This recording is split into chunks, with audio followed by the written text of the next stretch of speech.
घंटाघर पर चढ़कर खुदकुशी करने वाले एक शख्स को अपनी जान पर खेलकर बचाने वाला रेस्क्यू एहलकार, जिसको वज़ीर आला पंजाब और फैसलाबाद की ज़िली इंतज़ामिया की जानिब से इनामात के साथ हीरो ऑफ द ईयर भी करार दिया गया। मुतासरा शख्स की क्या डिमांड थी, नीचे उतारने में इतना वक्त क्यों लगा, जानिए फैसलाबाद के हीरो की ज़ुबानी।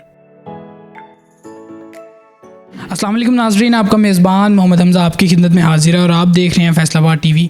नाजरीन, इस वक्त हम मौजूद हैं रेस्क्यू 1112 के ऑफिस में और मेरे साथ इस वक्त कोई आम शख्स नहीं बल्कि फैसलाबाद के hero of the year Abdurrahman साहब मौजूद हैं, जिन्होंने घंटाघर पर चढ़ के नौजवान की ना सिर्फ जान बचाई बल्कि उसे बाहिफाजत नीचे भी उतारा।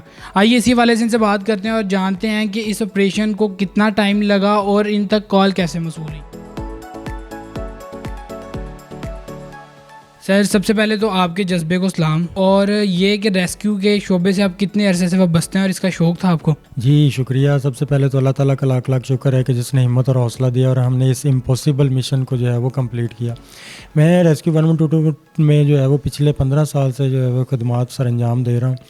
तो ट्रेनिंग्स हुई हमारी, उसके बाद पता नहीं कितनी हमने डेंजरस जो है वो मिशन किए हैं, उनको कंप्लीट किया है टास्क को। लेकिन ये सबसे मुनफरद था कि इतनी हाइट पे जाके इतना बंदा जो है वो अग्रेसिव भी है, आगे से पथराव भी कर रहा है, हमें जो है वो धक्का देने की भी कोशिश कर रहा है, लेकिन हम उसकी फिर भी जान बचाने की कोशिश कर रहे हैं, क्योंकि हमारा मकसद ही यही है कि हमने लोगों की खिदमत करनी है और जो लोग मुश्किल में होते हैं, परेशानी में होते हैं, हमने उनकी मुश्किल को, परेशानी को दूर करने की जितनी भी कोशिश कर सकते हैं हम उनको करते हैं।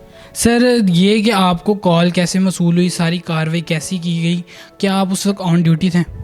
जी, कॉल तो कंट्रोल के मुताबिक 11:24 पे जो है वो कॉल रिसीव हुई है और 2-3 मिनट में वहाँ पे रिस्पॉन्स हो गया। लेकिन मैं उस दिन जो है वो छुट्टी पे था, लेकिन वहाँ पे जो है वो बाज़ार में शॉपिंग के सिलसिले में मौजूद था। तो जैसे ही मैंने हूटर की आवाज़ सुनी है, तो हूटर की आवाज़ सुन के हमसे जो है वो एज ए प्रोफेशनल रहा नहीं जाता, इसलिए मैं स्टाफ के पास आया, उनसे पूछा है क्या हुआ। तो फिर हमने वो टीम मीटिंग की है, प्लानिंग की है कि किस तरह इस तक जो है वो अप्रोच किया जा सके कि इसकी जान जो है वो बच जाए और अपना स्टाफ जो है वो भी महफूज रहे। पहले हमने बाहर से अप्रोच करने की कोशिश की है, क्रेन के ज़रिए, एरियल प्लेटफॉर्म उसको कहते हैं, उसके ज़रिए हाइट पे फायर फाइटिंग भी की जाती है और पेशेंट को एवैक्यूएट भी किया जाता है मल्टी स्टोरी बिल्डिंग से। लेकिन उसने जैसे ही वो पास गई है, उसने आगे से पथराव, जैसा वीडियो में आप देख सकते हैं कि उसने आगे से पत्थर फेंकना शुरू कर दिया और वो पत्थर भी छोटे नहीं थे, वो ऊपर से गुंबद उखाड़ता था। तो जो मुझे पत्थर लगा है उसकी भी तकरीबन उस वक़्त मुझे जो महसूस हुआ है कि 10-15 किलो का जो है वो पत्थर था। तो मैं एक दफ़ा बिल्कुल ही अपना कंट्रोल खो चुका था, जैसे ही खड़े होने लगा ऊपर से पत्थर पड़ा है। तो जब बाहर से हमने देखा कि अप्रोच हमारी नहीं हो रही, तो फिर हमने दूसरा प्लान किया है। फ़ाज़ साहब हमारे टीम लीडर थे, उन्होंने मुझे हैंड ओवर किया है कि आप अब इंटरनल अप्रोच करें सीढ़ियों के ज़रिए। अपने आप को तैयार किया, अपने जो पर्सनल प्रोटेक्टिव इक्विपमेंट हैं, हेलमेट्स हो गया, अपने ग्लव्स हो गया, सेफ्टी हार्नेस हो गया, वो हमने पहने, यानी अपने आप को हम फुल तैयार करके वहाँ पे जब बाहर जैसे ही मैं निकला हूँ, तो इसी दौरान बाहर जो हमारी एरियल प्लेटफॉर्म थी उसने उसको एंगेज किया हुआ था, उसका ध्यान दूसरी तरफ कर रहे थे कि हमारा बंदा जो है वहाँ पे एंटर हो सके। तो उसमें हम लोग उस प्लान में कामयाब रहे कि इन्होंने उसको एंगेज किया। तो मैं जैसे ही बाहर निकला हूँ तो उसको पता चल गया कि बंदा जो है वो मेरे तक अप्रोच कर रहा है। तो उसने बड़ा सारा पत्थर उसके हाथ में ऑलरेडी उसने छुपा के रखा हुआ था, तो ऊपर गुंबद के टॉप पे खड़े होके उसने पत्थर जो है वो फेंका। एक दफ़ा तो वो कंट्रोल जो है वो लूज़ हुआ है और जैसे ही मैं थोड़ा सा संभलने की कोशिश की है, वो स्लाइड करके ऊपर मेरे ऊपर आ गिरा।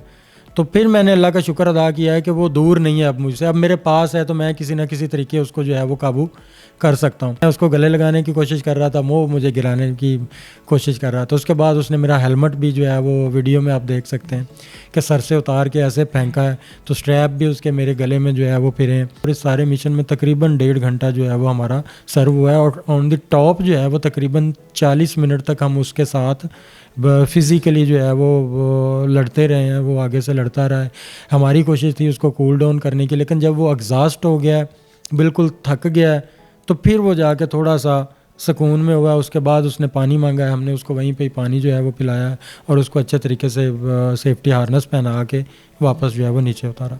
सर, इसकी घंटाघर की ऊंचाई बहुत ज़्यादा है, ऊपर जाते हुए आपको कोई खौफ नहीं आया और इस ऑपरेशन के लिए उन्होंने आपको क्यों रेडी किया?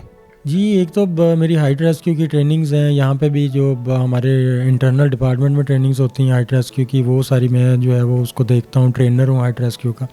तो इसलिए मुझे वो हाइट फैक्टर जो है वो कभी भी, अल्लाह का शुक्र है, फ़ील नहीं हुआ। मेरे लिए ऐसा ही था जैसे मैं ग्राउंड पे वर्किंग कर रहा हूँ, क्योंकि हमारे जो ट्रेनिंग्स हैं उसमें यही सिखाया जाता है कि अपने आप को फुल सिक्योर करना है, कि इस तरह का कोई अगर मामला हो भी जाता है इन केस ऑफ इमरजेंसी, कि आप वहाँ से स्लिप होते हैं, वहाँ से गिरते हैं, तो मैं अगर अल्हम्दुलिल्लाह वहाँ से कोई इस तरह का कोई हो भी जाता मेरे साथ, खुदा ना खास्ता, तो मैं फिर भी सेफ़ था। जब आप ऊपर गए हैं तो आपकी सबसे पहले उससे क्या बात हुई है, उसकी क्या डिमांड थी, क्यों वो इस तरह ऊपर गया था? बात तो ऐसे मैंने उससे के साथ करने की कोशिश की है कि आपकी क्या डिमांड है, आप क्या चाहते क्या हैं, क्यों इस तरह की हरकत कर रहे हैं, या इतने टॉप पे आके आपने ये काम किया है।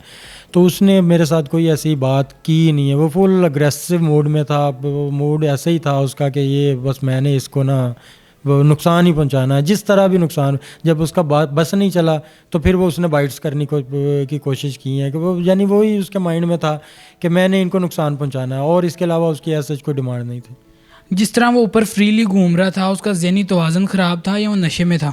अगर था तो क्या आपको ये ट्रेनिंग में अलाउ है कि आप उसे कोई बेहोश करने वाली दवाई दे के उसको ईज़िली उतार लेते? नहीं, इस तरह की कोई अट्रैक्शन उस टाइम हुई नहीं है, क्योंकि इतना ना तो उसने मौका मुझे दिया है उसके साथ बोलने का या उसको असेस करने का कि इसको क्या है, मेंटली अपसेट है या इसको क्या प्रॉब्लम हो सकती है। तो वो तो जैसे ही मैं बाहर निकला हूँ तो उसने आगे से दावा बोल दिया, तो मुझे इस तरह का कुछ सोचने का या उससे इस तरह की कोई बात करने का मौका नहीं मिला कि मैं उसको असेस कर सकूँ कि ये कंडीशन किस में है। इससे पहले आपने इस तरह का कोई ऑपरेशन किया था पहले? जी, इससे पहले रोड एक्सीडेंट्स में काफ़ी ज़्यादा उसमें पार्टिसिपेट किया है। उसके अलावा ड्राउनिंग केसेस में कि खुदा ना खास्ता कोई गाड़ी वगैरह या कोई इस तरह की चीज़ जो है वो नहर में गिर जाती है, तो उसको बचाने के लिए, और स्पेशली जो है वो फायर फाइटिंग में, कि जब आग लगी होती है तो वहाँ से काफ़ी दफ़ा जो है वो विक्टिम्स को एवैक्यूएट किया है सेफली तरीके से, और आग को भी जो है उसके ऊपर भी कंट्रोल किया। जब आप नीचे आए हैं फैसलाबाद, वहाँ पे बहुत हजूम भी इकट्ठा हुआ था, उन्होंने आपको बड़ा सराहा, आपका माथा चूमा, उस वक्त आपकी क्या फीलिंग्स थी?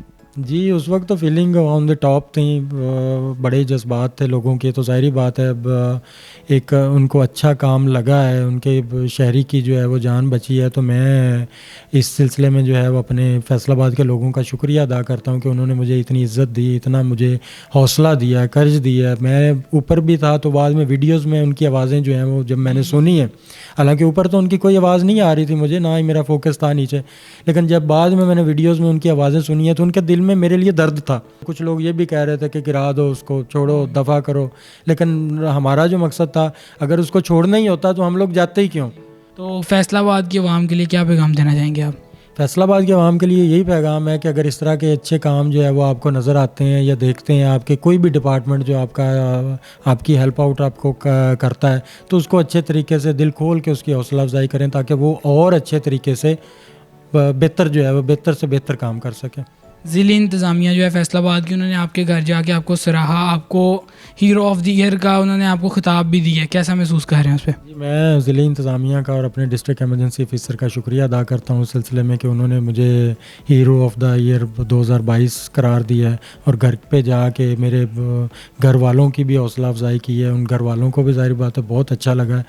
इस वक्त मेरे सर फ़ाकत साहब मौजूद हैं, जो कि अब्दुर्रहमान भाई के बिल्कुल साथ इस ऑपरेशन को लीड कर रहे थे। आइए इनसे भी बात करते हैं और जानते हैं कि इस सारे कारनामे को कितना टाइम लगा, उसे बाहिफाजत नीचे कैसे उतारा गया, और पाकिस्तान की आवाम को क्या कहना चाहिए। हमें इस पूरे ऑपरेशन में तकरीबन 2 से 2.5 घंटे लगे हैं, लेकिन इसमें हमारा मकसद टाइम को क्लोज़ करना नहीं था। हमारा मकसद ये था कि वो शख्स जो कि ऊपर चढ़कर अपनी जान के दर पे है, उसको बाफात हमने नीचे उतारना है। इसलिए हमने इसमें जल्दबाजी की कोशिश नहीं की। हमने मुख्तलिफ़ तरीक़ों से आपस में मीटिंग करके 2-3 पहले हमने एरियल प्लेटफार्म के ज़रिए उस तक पहुंचने की कोशिश की है, लेकिन उसने आगे से हमारे ऊपर पथराव शुरू कर दिया। जब हमने देखा कि इस तरीके से हम इसको नहीं आप रेस्क्यू कर सकते, तो हमने फिर अपना जो हिकमत अमली है उसको चेंज किया है। क्लॉक टावर्स के जो अंदर स्टेयर्स हैं उसके ज़रिए हमने बाहर निकल कर उसको कंट्रोल किया और बाफात उसको नीचे पहुंचाया। फैसलाबाद के लोग ये भी कह रहे हैं कि वो इसलिए चढ़ा था कि उसकी शादी नहीं करवा रहे घर वाले, क्या ये सच है? जी नहीं, हमने देखा है, वो अखबार में भी खबर लगी थी, ऐसे व्यूज़ लोगों के आ रहे थे, लेकिन हमारे साथ उसने ऐसा कोई मुतालबा नहीं किया। हालांकि हमने उसके साथ कम्युनिकेशन की है कि आपकी कोई डिमांड है तो हमें बताएं, अगर कोई ज़िली इंतज़ामिया से कोई मसला है तो वो भी हमें बताएं, हम आपका जो भी मसला होगा इंशाल्लाह उसको हल करवाने की कोशिश करेंगे। लेकिन उसने हमें कोई मुतालबा अपना नहीं बताया। पाकिस्तान के वाम आपको इस टाइम बहुत सराह रही है, आपको हीरो कहा गया है, तो कैसा महसूस कर रहे हैं और क्या पैगाम देना चाहेंगे उन्हें? जी, अल्लाह ताला का बहुत शुक्र है, ये मेरे लिए एक बहुत खुशी का लम्हा है। पाकिस्तान की वाम ने, फैसलाबाद की वाम ने वाकई हमें बहुत इज़्ज़त दी है। जी, हम अल्लाह ताला का भी शुक्रगुज़ार हैं। दर्द दिल के वास्ते पैदा किया इंसान को, वरना इताअत के लिए कुछ कम न थे करूँ बयां। नाज़रीन, जैसा कि आपने देखा कि ये रेस्क्यू के जवान अपनी जान पर खेल के लोगों की हिफाजत करते हैं। हमारा भी ये फ़र्ज़ बनता है कि हम हर मुमकिन कोशिश करके इनकी मदद करें। अभी तक के लिए इतनी ही। अपने मेज़बान मोहम्मद हमज़ा को इजाज़त दीजिए और फैसलाबाद के मुताल्लिक़ मज़ीद मालूमाती वीडियोज़ देखने के लिए हमारा यूट्यूब चैनल सब्सक्राइब करें। अल्लाह निगहबान।